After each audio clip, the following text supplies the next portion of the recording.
Hello மக்களே, வணக்கம். நம்ம ஏதாவது ஒரு செயல் செய்யணும் அப்படின்னு நம்ம முயற்சி பண்ணுறப்பல்ல நிச்சயமாக தடைகள் வந்துக்கிட்டே தாங்க இருக்கும். அப்படி தடைகள் வர்றப்ப நம்ம அதை உடச்சி எரிஞ்சு தகர்த்துட்டு போகணுன்னு அவசியமே இல்லை. அந்த தடைகளை நம்ம விலக்கிட்டு கொஞ்சம் அந்த பாதையை மாற்றிட்டு கூட போகலாம் இல்லையா? எந்த ஒரு விஷயத்துக்கும் ஹார்ட் ஒர்க் போடாதீங்க. ஸ்மார்ட்டாக திங்க் பண்ணோன்னா நம்மளால் ஈஸியாக அந்த விஷயத்த செய்ய முடியும். ஆனால் அதுக்கு தெளிவான மனநிலை வேணும். கஷ்டப்பட்டு ஒரு காரியத்தை செய்கிறதுக்கும் இஷ்டப்பட்டு ஒரு காரியத்தை செய்கிறதுக்கும் நிறைய வித்தியாசம் இருக்குல்ல. அதுதாங்க இது. எந்த ஒரு தடைகளாக இருந்தாலும் தகர்க்கணும்னு நினைக்காதீங்க. அதை விட்டு கொஞ்சம் விலகி, உதாரணத்துக்கு ஒரு எறும்பை எடுத்துக்கோங்களேன். எறும்பை சாரசாரியாக ஒரே லைனில் போய்கிட்டு இருக்கப்போ ஒரு சின்ன கல்லை தூக்கி அதோட நடுவில் வச்சிங்கன்னா அந்த எறும்பு என்ன பண்ணும்?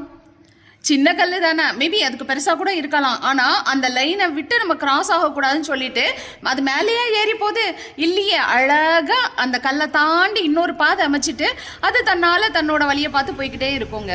இவ்வளோதாங்க வாழ்க்கை. உங்கள் வாழ்க்கையிலையும் நிறைய விஷயங்கள் நடக்கலாம், நிறைய பிரச்சனைகளை நீங்கள் ஃபேஸ் பண்ணலாம்.